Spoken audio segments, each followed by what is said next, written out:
Man, what I'ma add is I like the beginning more than anything. It says that then little children were brought to him that he might put his hands on them and pray. But the disciples rebuked him. And like that's what I told somebody before, like the understanding of the disciples. When you young and you fresh in the ministry, when you don't know everything, you still learning. Right here, Jesus is still teaching his disciples. So they don't fully understand right. What the kingdom of heaven is like, what he here for, none of those things. And a lot of times, man, you're gonna run into some people just like that who don't fully know. So the disciples ain't know what was going on. And it says these kids were brought specifically for this. You see what I'm saying? So somebody knew Jesus, the Messiah, was there. They was bringing these kids specially so he can take care of everything. So I was like, man, so if he bringing the kids, why would the disciples rebuke them? Out of all the things, you're going to rebuke the kids? So that means you start fussing at them or you start tripping. And a lot of times, us as parents or us as adults, we fuss at kids and we don't hear them out. We don't talk to them. We be like, man, get out of my face. Go on. So I could see the disciples doing the same thing, thinking that, hey, the women can't even come up to Jesus right now, so we surely ain't about to let no kids come up to him.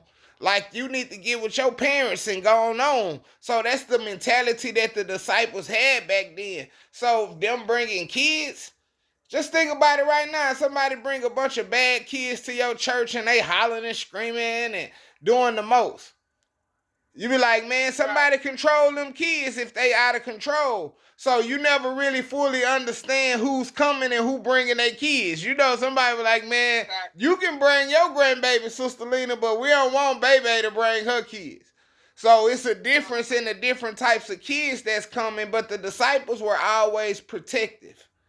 So they was always trying to protect Jesus. And they felt like sometimes people were bothering him or getting on his nerves or you asking him to do too much. Like y'all going overboard now, y'all bringing the kids too?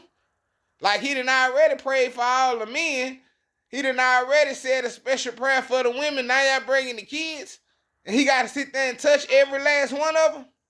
So the disciples, the way they thought and the way they seen things was different. Like we see it right now, we like, man, they was tripping. Why they ain't let the kids come to Jesus? But in the disciples' mind, they was in a protection type of security type of mind frame. So they didn't want everybody bothering him or getting on his nerves. And you know, sometimes your mom or your grandma be like, get out their face, baby. They don't want to talk to you or they don't want to hear that. So it was to me one of those type of things to where the disciples, first of all, they didn't know no better. So they gonna say, I'm gonna rebuke them. And my thing was, kids? You rebuking kids? So like I ain't really understand that, but I like when Jesus came back after they said, but Jesus said, let the little children come to me and do not forbid them, for such is the kingdom of heaven. Like let them come. It's all about them. A lot of times we feel like it's all about us as adults, but it ain't about us. It's about the kids. Because the adults should know better. We should already know. So we trying to help them build their character. We trying to pour into them, help them live a better life. So that's why it's about the kids. So yeah, you let me touch them, let me do whatever I need to do to them to inspire them to continue on. See, that's what I tell people sometime at school. You might run into a good teacher and that good teacher inspire you to go on and live and be a good student. You might have problems at the house. So you don't know what kind of problems these kids having at their house. So you telling them they can't come to Jesus. It's like, no, sir, they need Jesus more than the adults sometimes. And then 15 said, and he laid his hands on them and then departed from there. So basically it was his mission. It was like, I gotta bless y'all because when I bless y'all, when I touch y'all, I'm gonna inspire y'all to go on and do great things. You will never forget it. Like certain times and certain people that you meet, you never forget it. I remember being in elementary school and we got to go to the White House. I mean, not the White House, we got to go to Austin. So to the state capitol. So when we went to the state capitol, we got to meet a lot of different people. So as a kid, you're going to remember that. So as a kid, could you imagine meeting Jesus? Meeting the Messiah? like that's gonna stick with you for the rest of your life. You ain't gonna never forget this experience.